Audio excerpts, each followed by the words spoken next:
తల్లిదండ్రులు కావాలని మీ కలను సాకారం చేసుకోండి. ఓఎస్ఎస్ ఫర్టిలిటీ వారి తక్కువ ధర సంతానోత్పత్తి చికిత్సతో అపాయింట్మెంట్స్ కొరకు కాల్ చేయండి 7825893604. పెంచి ఇప్పటికే 7-8 వేల కోట్లు ఖర్చు పెట్టారని చెప్తా ఉన్నారు. 8 వేల కోట్లు ఖర్చు పెట్టినా గానీ ఒక్క ఎకరానికి ఎక్కడ నీళ్లు ఇవ్వలేంతవరకు. ఇది రీడిజైన్ పేరు మీద ఒక్క ఖమ్మం జిల్లాలో జరిగినటువంటి ఒక్క ప్రాజెక్టులో జరిగినటువంటి పెంపు.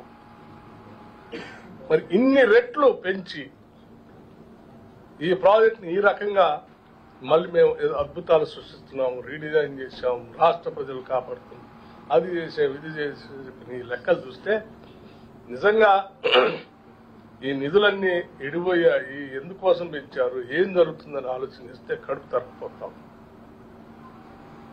మొదటి 3 సంవత్సరాల్లోనే సంవత్సరానికి 500 కోట్లు ఖర్చు పెట్టినాం. మొదటి 3 సంవత్సరాలు సంవత్సరానికి 500 కోట్లు ఇచ్చినా 4 లక్షల ఎకరాలు నీళ్లు బారే.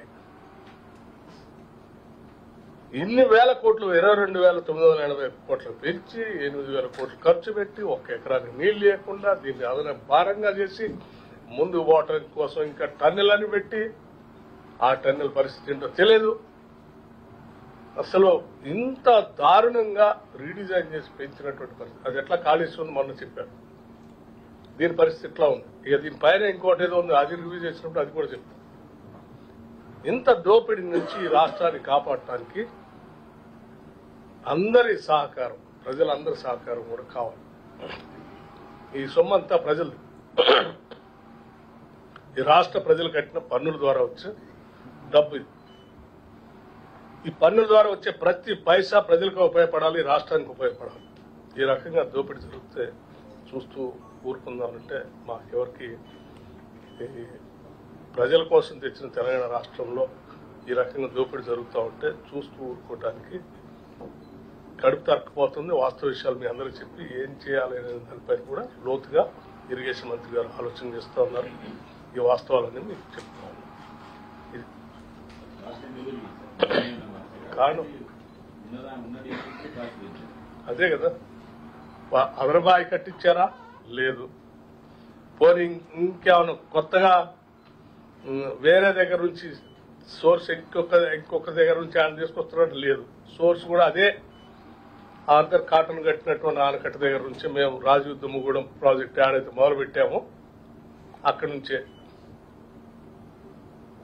అందుకే నేను అసెంబ్లీలో మాట్లాడినప్పుడు కూడా 2-3 సార్లు అదే ఇంకోటి ఇంకా ఇబ్బందికరమైన ఇంకొక అతి ముఖ్యమైన అంశం ఉంది ఇందులో. ఇందిరాసాగర్ సంబంధించి రుద్రంకోట దగ్గర మొదలుపెట్టినటువంటి ఇందిరాసాగర్ అటు శబరి గోదావరి నది కలిసే దగ్గర, కోనవరం దగ్గర కలిసే దగ్గర దాన్ని కంటిన్యూ చేసుకోకుండా అబాండన్ చేసి వదిలేసి దీంట్లోకి వచ్చేసారు. అంటే కేవలం డబ్బులు పోవటం ఒకటే కాదు, తెలంగాణ రాష్ట్రానికి 365 రోజులు పారేటువంటి ఒక శబరి నదిని కూడా కోల్పోయే ప్రమాదం తెచ్చారు. శబరి నది యాడ్లో పోలవరం దగ్గర ఉంది. అసెంబ్లీలో కూడా మాట్లాడినప్పుడు శబరి నది ఇక్కడెక్కడ ఉంది, పోలవరం దగ్గర ఉంది, అది మునిగిపోయిందని కూడా అన్నారు. నేను చూపిస్తానని కూడా చెప్పాను. ఇప్పుడు కూడా మిత్రులు ఏదో ఆ రోజు దేశపోయి చూపిస్తాం, ఆ రోజు వాడిని కూడా రమ్మన్నారు, రాలేదు. ఇప్పటికీ మళ్ళీ ఒకసారి మేము దేశపోయి పోలవరం దగ్గరే ఉంది, అది పోలవరం దగ్గర లేదు. శబరి గోదావరి ఇక్కడే ఉంది, ఆ నదులే మారవుగా ఆడనే ఉంటాయి. అవి దేశపోయి చూపిస్తాం. సార్ 2004 మీ గత ఉమ్మడి ఏపీలో ఉన్నటువంటి కాంగ్రెస్ ప్రభుత్వం తర్వాత మీరు తీసుకున్నటువంటి ప్రాజెక్టులు మొత్తం కూడా రీడిజైనింగ్ల పేర్లతోటి భారీ వ్యయం పెరిగిపోయింది. ఈ ప్రాజెక్టులను మరి కొనసాగిస్తారా సార్, లేకపోతే దీని మీద గతంలో మేడిగడ్డ ముందు ఎంక్వైరీ లాగా దాని మీదనే మంత్రి గారు చాలా సీరియస్ గా లోతుగా రివ్యూ చేశారు.